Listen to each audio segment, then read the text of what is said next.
संतोष पर कार्रवाई हुई महोदय।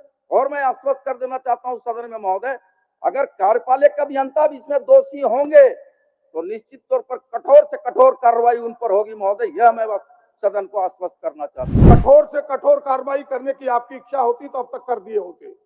ये आपके बहलाने फुसलाने से दिल बहलने वाला नहीं है। राज्य की जनता एक एक चीजों को देख रही है। सत्ता पक्ष में है, लेकिन कोई भ्रष्टाचार में पैसे लूटेगा तो कोई चुपचाप नहीं बैठ सकता है। आपको उनको एफआईआर करना होगा, आप इस पर जवाब दें। मैं ये आपसे मांग करता हूँ। आखिर आईडी नंबर किसने बदला, पैन कार्ड नंबर किसने बदले, उसके अकाउंट नंबर किसने बदले? ये तो बिना उनके विपत्र जमा किए पैसे की निकासी हो ही नहीं सकता, चाहे वो 10% एड का मामला हो या रेगुलर भुगतान का मामला हो। अध्यक्ष महोदय, और आपके वित्त विभाग के जांच के प्रतिवेदन भी मेरे हाथ में है। कवर करेंगे और जो दोषी पदाधिकारी है महोदय उस पर निश्चित तौर पर अधिक से अधिक कड़ी से कड़ी कार्रवाई करने का काम करेंगे। अध्यक्ष महोदय, मैंने जो प्रश्न रखा उस पर तो कुछ बोले नहीं, ये तो सारी चीज लिखी हुई है। मैंने तो कहा कि भाई कार्यपालक अभियंता पर एफआईआर क्यों नहीं? आखिर आपने रोकड़पाल पर कहा कि उनके खाते में पैसा है, उन पर आपने एफआईआर कर दिया। मैंने कहा कि डीडीओ के कौन है, डीडीओ वैन पदाधिकारी निकासी पदाधिकारी कौन होते हैं? वो एग्जीक्यूटिव इंजीनियर होता है, तो उन पर एफआईआर क्यों नहीं? क्या जो विपत्र ट्रेजरी में जमा होता है उनके हस्ताक्षर होते हैं कि नहीं रोकड़पाल के साथ? जब दोनों के हस्ताक्षर होते हैं निकासी में अध्यक्ष महोदय, और उसमें यह भी अंकित रहता है, आप देखेंगे विपत्र में स्पष्ट, इसमें कोई भी दोष होगा तो वो सारी जिम्मेवारी एग्जीक्यूटिव इंजीनियर कार्यपालक अभियंता का होगा, ये लिखा होता है। तो सारा दोष जब पकड़ा गया तो उन पर एफआईआर क्यों नहीं? एफआईआर के बारे में पूछ। अध्यक्ष महोदय, मैंने जो इस प्रश्न को लाया है वो राज्य के एक महत्वपूर्ण विभाग पेयजल स्वच्छता विभाग से, और सरकार ने मेरी सारी बातों को स्वीकारात्मक शब्दों से स्वीकार किया है। हमने कहा कि भाई रांची और लोहरदगा के कार्यपालक अभियंता ने अपने विपत्र के माध्यम से, बिल के माध्यम से, जो एल&टी कंपनी है उसको न पैसा देकर के एक रोकड़पाल के खाते में पैसा देके बंदर बांट किया है। और इन सारी बातों को हमने उजागर नहीं किया अध्यक्ष महोदय, खुद सरकार के वित्त विभाग फाइनेंस डिपार्टमेंट ने इसे उजागर किया। लेकिन बड़े दुर्भाग्य से, बड़ी चिंता भरे शब्दों में कहना पड़ता है कि सरकार ने ऐसे दोषी पदाधिकारियों को बचा करके केवल एक छोटे से रोकड़पाल पर एफआईआर कर दिया। मेरे प्रश्न है, सीधे सीधे प्रश्न अध्यक्ष महोदय, 2-3 प्रश्न इससे उभरते हैं। क्या सरकार, जो मैंने पहले अपने शब्दों में कहा उसे प्रश्न के रूप में कहता हूं, कि क्या सरकार के विभाग ने ही इस भ्रष्टाचार का उजागर किया है, इस 100 करोड़ के घपले का? पहला ये, क्या ये गड़बड़ी की निकासी 2 प्रमंडल रांची और लोहरदगा से हुआ? दूसरा, और क्या कार्यपालक अभियंता और अन्य विभागों की कर्मचारियों की संलिप्तता खुद विभाग ने मानी है, जिस कारण उस पर विभागीय कार्रवाई हो रही है और इन्होंने लिखा है कि प्रथम दृष्टया वो दोषी हैं? क्या कार्यपालक अभियंता, जिसे एग्जीक्यूटिव इंजीनियर कहते हैं, वो डीडीओ है कि नहीं, व्यय एवं निकासी पदाधिकारी? और जो विपत्र ट्रेजरी में जमा होते हैं, सरकार हमें बताए, उसके अंतिम में यह लिखा होता है कि नहीं कि इसमें कोई भी गड़बड़ी की दोषी जिम्मेवारी हम पर होगी। कार्यपालक अभियंता के सीधे अक्षरों में लिखे होते हैं अध्यक्ष महोदय। ये सारी बातें, जब ये सारी बातें हैं तो फिर किन परिस्थितियों में आखिर एग्जीक्यूटिव इंजीनियर दोनों पर एफआईआर न होकर के केवल एक रोकड़पाल पर एफआईआर हुआ? सरकार में बताए। माननीय मंत्री पेयजल एवं स्वच्छता विभाग। धन्यवाद महोदय। माननीय सदस्य का जो प्रश्न है महोदय, बड़ा ही स्पष्ट और बड़ा गंभीर विषय का प्रश्न है महोदय, और सरकार उत्तर बड़ा स्पष्ट दिए हैं हम लोग कि जो रांची अंतर्गत लोहरदगा, इन्होंने कहा है कि महोदय रांची और लोहरदगा, तो लोहरदगा का कोई मामला नहीं है महोदय, केवल रांची का मामला है। और रांची अंतर्गत फर्जी खाते के माध्यम से राशि निकासी कर रोकड़पाल संतोष कुमार के खाते में जमा करने का मामला जो था महोदय, उस मामले पर संतोष कुमार उच्च वर्गीय लिपिक रोकड़पाल को उसके विरुद्ध FIR हुआ है महोदय, प्राथमिकी दर्ज हुआ है और आज वो जेल में है महोदय। तीसरा खंड 3 का जो इनका है कि प्रभात कुमार सिंह तत्कालीन कार्यपालक अभियंता, चंद्रशेखर कार्यपालक अभियंता, राधे श्याम रवि तत्कालीन कार्यपालक अभियंता, संजय कुमार निम्न वर्गीय लिपिक, इन चारों पर विभागीय कार्रवाई प्रारंभ हो चुकी है महोदय। और जो इनका खंड 4 का जो प्रश्न है महोदय, तो खंड 4 का प्रश्न है क्या इन पदाधिकारियों पर कार्रवाई होगी, तो निश्चित तौर पर एक तो जेल में है महोदय, बाकी ACB जांच के लिए मंत्रिमंडल सचिवालय निगरानी विभाग से अनुरोध किया गया है महोदय। 562/2023 संतोष कुमार के ऊपर जो FIR है वो कांड संख्या दर्ज है महोदय। और जो ही ACB इसको टेक ओवर करने के लिए हम लोग विभाग को लिखे हैं महोदय, जो भी जांच का आएगा, जो भी वसूली की राशि अंगीक्षण होगा उस पर हम लोग आगे कार्रवाई करेंगे, रिकवर करेंगे और जो दोषी पदाधिकारी है महोदय उस पर निश्चित तौर पर अधिक से अधिक कड़ी से कड़ी कार्रवाई करने का काम करेंगे। अध्यक्ष महोदय, मैंने जो प्रश्न रखा उस पर तो कुछ बोले नहीं, ये तो सारी चीज लिखी हुई है। मैंने तो कहा कि भाई कार्यपालक अभियंता पर FIR क्यों नहीं? आखिर आपने रोकड़पाल पर कहा कि उनके खाते में पैसा है, उन पर आपने FIR कर दिया। मैंने कहा कि DDO के कौन है DDO? वैन पदाधिकारी, निकासी पदाधिकारी कौन होते हैं? वो एग्जीक्यूटिव इंजीनियर होता है, तो उन पर FIR क्यों नहीं? क्या जो विपत्र ट्रेजरी में जमा होता है उनके हस्ताक्षर होते हैं कि नहीं रोकड़पाल के साथ? जब दोनों के हस्ताक्षर होते हैं निकासी में अध्यक्ष महोदय, और उसमें यह भी अंकित रहता है, आप देखेंगे विपत्र में स्पष्ट कि इसमें कोई भी दोष होगा तो वो सारी जिम्मेवारी एग्जीक्यूटिव इंजीनियर कार्यपालक अभियंता का होगा, ये लिखा होता है। तो सारा दोष जब पकड़ा गया तो उन पर FIR क्यों नहीं? FIR के बारे में मैं पूछ रहा हूँ माननीय मंत्री। धन्यवाद महोदय। महोदय माननीय ठीक कर रहे हैं, लेकिन यहाँ मामला कुछ दूसरा है महोदय। दूसरा है कि ये योजना 2013 की है महोदय, और ये योजना है Jawaharlal Nehru national urban renewal mission की योजना थी महोदय।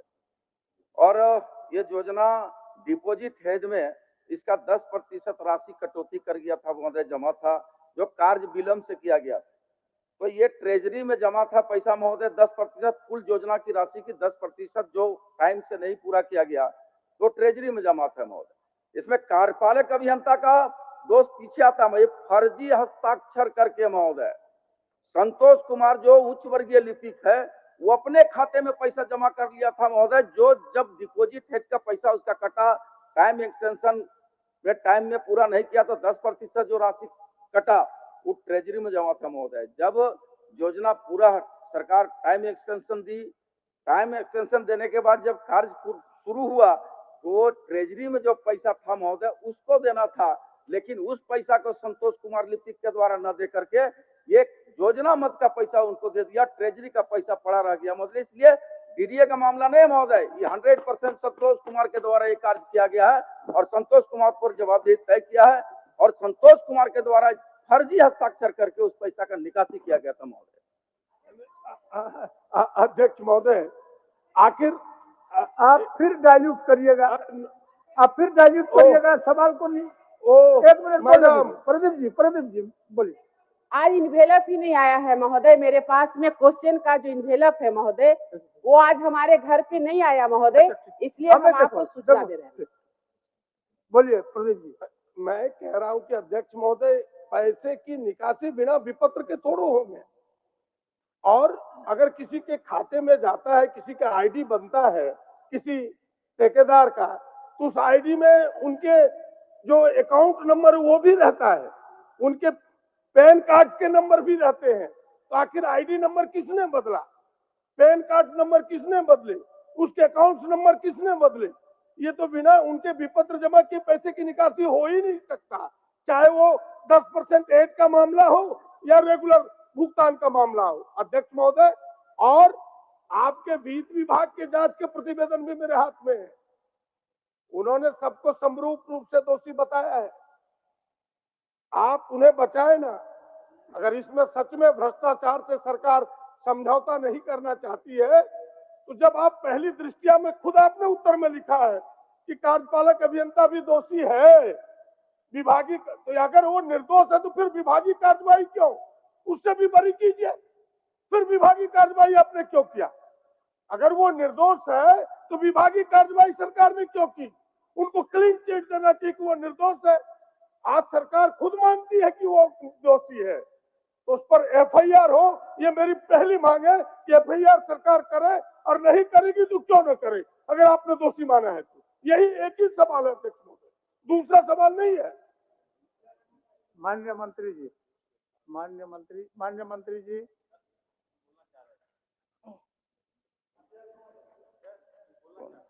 माननीय अध्यक्ष महोदय, एक मिनट बोलिए।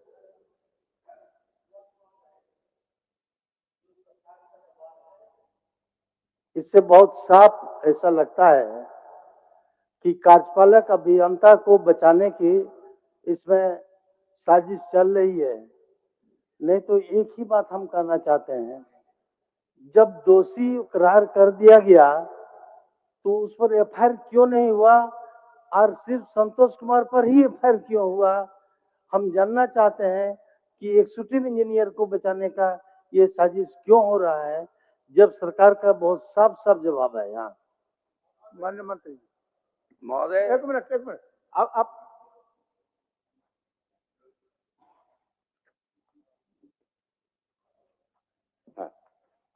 महोदय,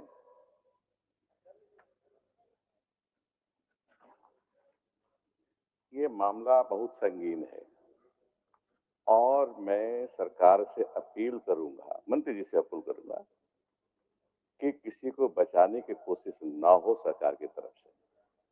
ये मामला गबन का है और 100 करोड़ के लगभग गबन का है। एक दो पैसे, 1000, 1500, 2 लाख, 3 लाख का नहीं है, ये 100 लाख। ये जो एक्सिक्यूटिव इंजीनियर्स हैं वो तो दोषी है, वो सिर्फ विभागीय कार्रवाई के लायक नहीं है मामला, इस पर एफआईआर होना चाहिए। और जहां तक एसीबी का सवाल है मैं जाने का, तो मैं अपना अनुभव बताऊंगा। 3 तरह से केस डील होते हैं। एक मुख्यमंत्री जी हमको बोला, हम बने आईजी सीआईडी बने बिहार में, तो मुख्यमंत्री जी बोला कि इसमें रमेश्वर जी क्या क्या होता है, कैसे कैसे केस आते हैं। हमने बताया कि सुनिएगा, हमने आपस में काफी तालमेल था मुख्यमंत्री जी के साथ हमारा। बोले कि सर 3 तरह के केस होते हैं। लेकिन कौन कौन? तो एक वो सर फंसा दो, किसी को फंसा दो, सीआईडी में भेज दो और लटकता रहे वो। अब फिर दूसरा केस पहले से है, उसको धंसा दो, सही भी है तो धंसा दो। और तीसरा केस है दूध का दूध पानी का पानी। ये 3 तरह के केस होते हैं। तो एसीबी में जाएगा तो फंसा दो तो नहीं होगा, धंसा दो हो सकता है इस केस, वैसे केस में जो प्रभावशाली लोग हैं उनका केस को धंसा दिया जाता है। दूध का दूध पानी होता नहीं। मेरे ख्याल से एफआईआर होना चाहिए। जब अग्रसर अनुसंधान की जरूरत हो तो फिर एसीबी या उसके समकक्ष कोई और एजेंसी हो तो उसको लगाया जाना चाहिए, लेकिन एफआईआर होना चाहिए। स्पष्ट हमें एक अनुभवी पुलिस अधिकारी के अनुसार मैं कहूंगा एफआईआर, फर्स्ट इंफॉर्मेशन रिपोर्ट, और कुछ तो है नहीं। माननीय मंत्री जी। अध्यक्ष महोदय, निश्चित तौर पर जो माननीय सदस्यों की चिंता है, मैं एक बात बता देना चाहता हूँ कि अब तक में हमारे विभाग सबसे अधिक कार्रवाई पदाधिकारियों पर किया है महोदय, चाहे एग्जीक्यूटिव हो, चाहे जेई हो, चाहे आई हो, सबसे बेसी कार्रवाई किया। और हम किसी को बकसने नहीं जा रहे हैं महोदय, लेकिन हमारा विषय यह है, हमारा एक कि वो संतोष कुमार खुद अपने खाते में कर लिया था महोदय पैसा। संतोष कुमार जो उच्च वर्गीय लिपिक था, वो अपने खाते में लगभग 20 करोड़ रुपया हस्तांतरित अपने खाते में कर लिया था। और यह बताते हुए इस बात का भी हमको खुशी है महोदय कि विभाग ने ही उसकी गलतियों को पकड़ा और विभाग ने ही अपने स्तर जांच करवाया अपने स्तर से महोदय, और तब जाकर कार्रवाई हुआ है। कोई एजेंसी के द्वारा हमको नहीं बोध कराया गया महोदय, बल्कि विभाग खुद जांच की और जांच करने के उपरांत प्रथम दृश्या जो है सबसे बड़ा दोषीवार उसको संतोष को माना गया और संतोष पर कार्रवाई हुई महोदय। और मैं आश्वस्त कर देना चाहता हूं सदन में महोदय, अगर कार्यपालिक अभियंता भी इसमें दोषी होंगे तो निश्चित तौर पर कठोर से कठोर कार्रवाई उन पर होगी महोदय, यह मैं सदन को आश्वस्त करना चाहता हूं। कठोर से कठोर कार्रवाई करने की आपकी इच्छा होती तो अब तक कर दिए होते। ये आपके बहलाने फुसलाने से दिल बहलने वाला नहीं है। राज्य की जनता एक एक चीजों को देख रही है। सत्ता पक्ष में है, लेकिन कोई भ्रष्टाचार में पैसे लूटेगा तो कोई चुपचाप नहीं बैठ सकता है। आपको उनको एफआईआर करना होगा, आप इस पर जवाब दें, मैं ये आपसे मांग करता हूँ। माननीय सदस्य, एफआईआर करने का आदेश, एफआईआर कर माननीय मंत्री जी बोलिए। माननीय अध्यक्ष महोदय, हम तो कह रहे हैं महोदय कि विभाग खुद पकड़ा उन गलतियों को और उस पर कार्रवाई हुआ है। अगर वरीय पदाधिकारी भी इसमें संलिप्त हैं तो निश्चित तौर पर हम चलता सत्र में उसको जांच करा के चलता सत्र में माननीय अध्यक्ष महोदय के माध्यम से सदन को अवगत कराएंगे। नो अध्यक्ष महोदय, जांच किस विषय का? जब पैसे की निकासी हुई, ट्रेजरी और उन ट्रेजरर के भी जो ट्रेजरी अफसर है उनके इन्वॉल्वमेंट है। एक मिनट अध्यक्ष महोदय, फिर रोकड़पाल के भी इन्वॉल्वमेंट है, कार्यपालक अभियंता के इन्वॉल्वमेंट है। सीधे एफआईआर का आप यहाँ से घोषणा करें, सरकार की इससे बेइज्जती नहीं होगी। सरकार का नाम होगा कि जनप्रतिनिधि होने के नाते आपके संज्ञान मिला है। मेरा कोई नाम होने वाला नहीं है, आपके नाम होंगे कि सरकार की बातों को सुना और एफआईआर इन्होंने करने का आदेश। माननीय सदस्य मथुरा बाबू। इतना सारा माननीय सदस्य जब इस बात को बोल रहा है तो सरकार को तो सर इसमें गंभीर दिखाना चाहिए कि जब निचले तबके के ऊपर हो रहा है और कार्यपालक अभियंता पर क्यों नहीं हो रहा, ये बहुत बड़ा प्रश्न है महोदय। इसलिए इस पर गंभीरता से सरकार को सोचना चाहिए। और जहाँ तक कठोर से कठोर जवाब सरकार बोल रहा है कि महोदय कठोर से कठोर क्या होता है महोदय? जब हाँ, कठोर से कठोर क्या होता है? जो उसके धारा में आएगा वही ना होगा महोदय, थोड़ी उसको फांसी दिया जाएगा। इसलिए मेरा कहना है महोदय, निश्चित रूप से सरकार को कोई दबाव नहीं हम लोग बना रहे हैं, लेकिन सरकार को ये बताना चाहते हैं कि माननीय सदस्यों का जब राय है तो निश्चित रूप से एफआईआर होना चाहिए। आप सहयोग कर रहे हैं मंत्री जी को सहयोग कर इसी विषय पर बोलने के लिए खड़े हुए हैं। मान्यवर वरिष्ठ साथियों की भावनाएं आई हैं और सदन निश्चित रूप से वरिष्ठ साथियों की भावनाओं का सम्मान भी करता है, लेकिन एक प्रश्न मेरे मन में था। मैं क्षमा चाहते हुए अपने वरिष्ठ साथियों से ये बात कहना चाहूंगा। नैसर्गिक न्याय का तकाजा यह होता है, नेचुरल जस्टिस का, कि संबंधित पक्ष को अपना पक्ष रखने का अवसर दिया जाना चाहिए। कोई विभागीय कार्रवाई दंडात्मक कार्रवाई नहीं है मान्यवर, कोई एफआईआर दंडात्मक कार्रवाई नहीं है। एफआईआर फर्स्ट इंफॉर्मेशन रिपोर्ट है जो किसी अपराध की घटना की लिखाई जाती है। माननीय मंत्री ने जब सदन को यह आश्वस्त किया है कि विभागीय कार्रवाई में संबंधित कार्यपालक अभियंता के पक्ष को समझते हुए यदि वह दोषी प्रतीत होता है तो उसके विरुद्ध विधि सम्मत कार्रवाई की जाएगी। तो मैं आपके माध्यम से वरिष्ठ साथियों से आग्रह करना चाहूंगा, माननीय मंत्री जी इतना समय सरकार को दिया जाना चाहिए। माननीय मंत्री जी। माननीय अध्यक्ष महोदय, हमने तो बड़ा साफ कहा है महोदय कि थोड़ा वक्त दिया जाए, हम चीजों को समझ करके जो कार्रवाई है उसको गति देंगे महोदय, और अतिशीघ्र उस पर कार्रवाई सुनिश्चित करके सदन को अवगत कराएंगे महोदय। मैं तो कर रहा हूँ महोदय। आप बोलिए हमलाल बाबू। अध्यक्ष महोदय, जवाब के उत्तर से बड़ी स्पष्ट है, क्योंकि सिर्फ संतोष कुमार ही इसमें दोषी नहीं है बल्कि कार्यपालक अभियंता भी दोषी है। इतने पैसे का गबन कार्यपालक अभियंता के बिना अकेले एक रोकड़पाल नहीं कर सकता।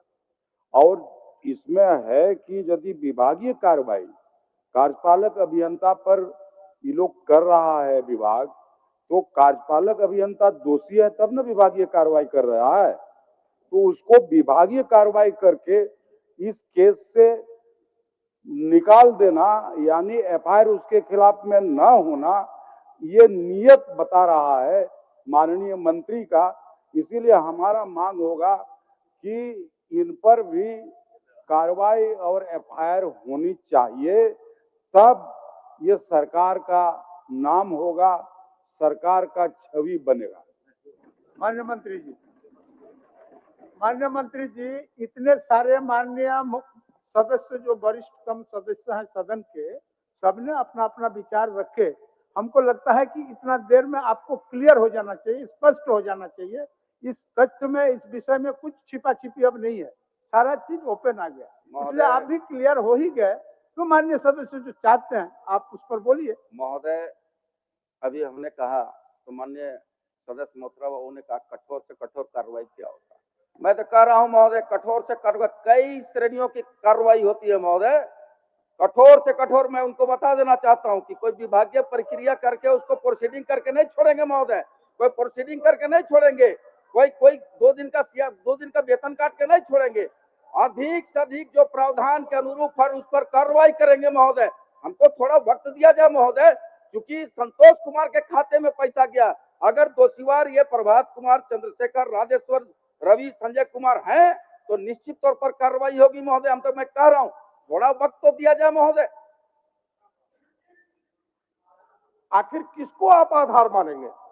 जब आपके वित्त विभाग ने जांच रिपोर्ट दिया उसको आप आधार नहीं मानते, तो फिर किस जांच को आप आधार मानेंगे? अब तो जांच रिपोर्ट सामने है, मेरे हाथ में भी एक पूरी कॉपी, आपके पास भी होगा। वित्त विभाग ने तो सबको दोषी ठहरा ही है, यही तो जांच रिपोर्ट है। जब इस पर आप कार्रवाई करने को तैयार नहीं है तो फिर कौन से जांच पर आप कार्रवाई करेंगे? हम तो इसीलिए कह रहे हैं कि यह जांच रिपोर्ट उनको दोषी पाया है, खुद आपने दोषी पाया है, उस पर एफआईआर कीजिए, फिर अग्रतर कार्रवाई आगे कीजिए। हमारी तो इतनी ही मांग है, आप क्यों नहीं करना चाहते इस पर? बोलिए। इतने माननीय सदस्य सभी चाहे सत्ता पक्ष के ही हैं, उनका स्पष्ट यही राय है कि भाई जो दोषी पदाधिकारी है उस पर एफआईआर करा के उस पर कार्रवाई हो। अब विभागीय कार्रवाई, ठीक हमारे हेमलाल बाबू ने कहा, विभागीय कार्रवाई करके उसको लीपापोती का प्रयास विभाग कर रहा है। मंत्री जी पर हम नहीं आरोप लगा रहे हैं, सदन भी, पूरा सदन, सत्ता पक्ष हो विपक्ष, सभी चाहता है जो सरकारी धन का लूट किया उस पर एफआईआर दर्ज हो, जेल जाए और न्यायालय उस पर साक्ष्य देखेगा, उस पर जो उसको सजा देना होगा देगा। माननीय मंत्री जी को तो इतना कहना है, इसमें जिद का बात क्या है? सब चाहे इतने वरिष्ठ सदस्य बोल रहे हैं, इसमें जब सत्ता पक्ष को इतना मशक्कत करना पड़ रहा है ये बात कराने के लिए, तो विपक्ष का स्थिति को समझ लीजिए अध्यक्ष महोदय। चलिए माननीय जोगेंद्र बाबू, चलिए बोलिए। इसको आप मत खींचिए, 27 मिनट हो गया, 27 मिनट हो गया, नहीं तो आसन नियमन देगा। आप इसको 1 मिनट का समय दिया जाए पूरा महोदय। सदन का भावना को समझ लीजिए और फिर जवाब। मैं तो कह रहा हूं कि महोदय, चाहे वो सत्ता पक्ष हो चाहे विपक्ष के साथी हो, जो मामला सदन में आता है वो राजहित का मामला होता है महोदय। हम इसमें गंभीर है और मैं कहा कि चलता सत्र पर कार्रवाई करते हुए मैं सदन को अवगत कराऊंगा। मैं तो बार बार कह रहा हूँ महोदय। मान जाइए माननीय मंत्री, चलते सत्र में इनका फलाफल आ जाएगा। नहीं, चलते सत्र में फलाफल का हमने एफआईआर कहा है, नहीं तो हम धरने पर बैठेंगे, हम छोड़ेंगे नहीं। हम धरने पर बैठेंगे और आपके सामने बैठेंगे। माननीय सदस्य, माननीय कहीं उचित नहीं होता है अध्यक्ष महोदय, न्याय दिलाना, पैसे के लूट को रोकना, ये मेरा जिम्मेवारी है, ये मेरा दायित्व है, सरकार किसी की भी हो। अच्छा बच्चे, क्या महोदय? महोदय बोलिए। महोदय, हमको 1 हफ्ता का समय दिया जाए महोदय। हम तो कह रहे हैं महोदय कि 1 हफ्ता का समय दिया जाए, चीजों को अवगत कर लेंगे, जानकारी प्राप्त कर ले, उस पर कार्रवाई करेंगे महोदय। दोषीवार हो तो कार्रवाई होगा, एफआईआर कार्रवाई में वो एफआईआर चाहते हैं। अगर वो दोषीवार होगा तो निश्चित तौर पर उस पर कार्रवाई भी होगी, एफआईआर भी होगा महोदय। मैं तो कह रहा हूँ। चलिए थोड़ा समझ दीजिए। तो इस क्वेश्चन को स्थगित करें और 7 दिनों के बाद फिर ये क्वेश्चन आए, तब हम कार्रवाई के लिए। मैं इसको स्थगित करता हूँ। बट माननीय सदस्य सत्येंद्र नाथ तिवारी जी,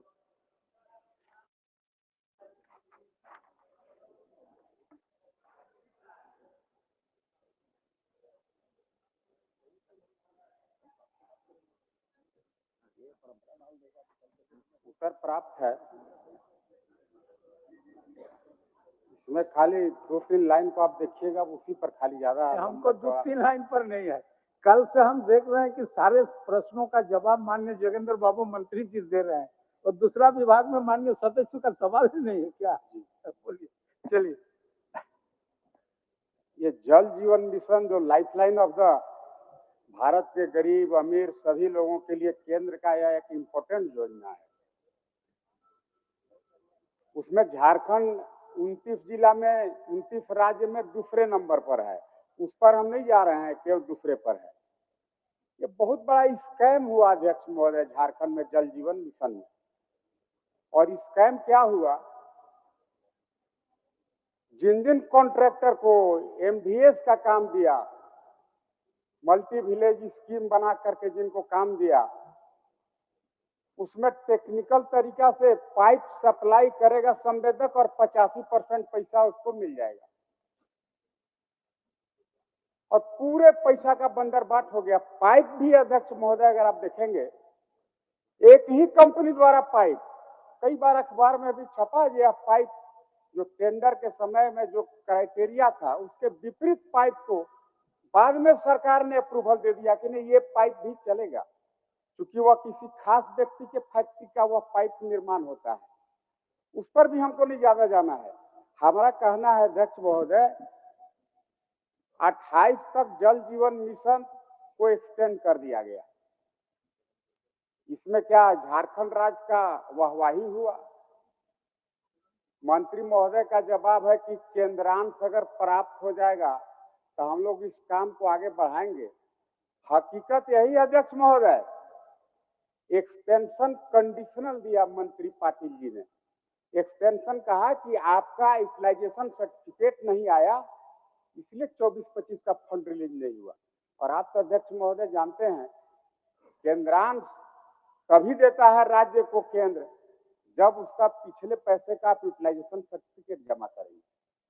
राज्य सरकार इसके लिए दोषी है और दोषी इसलिए भी है, कितना बड़ा कंस्पिरेसी है अध्यक्ष महोदय इसको समझिए। अभी सरकार बदल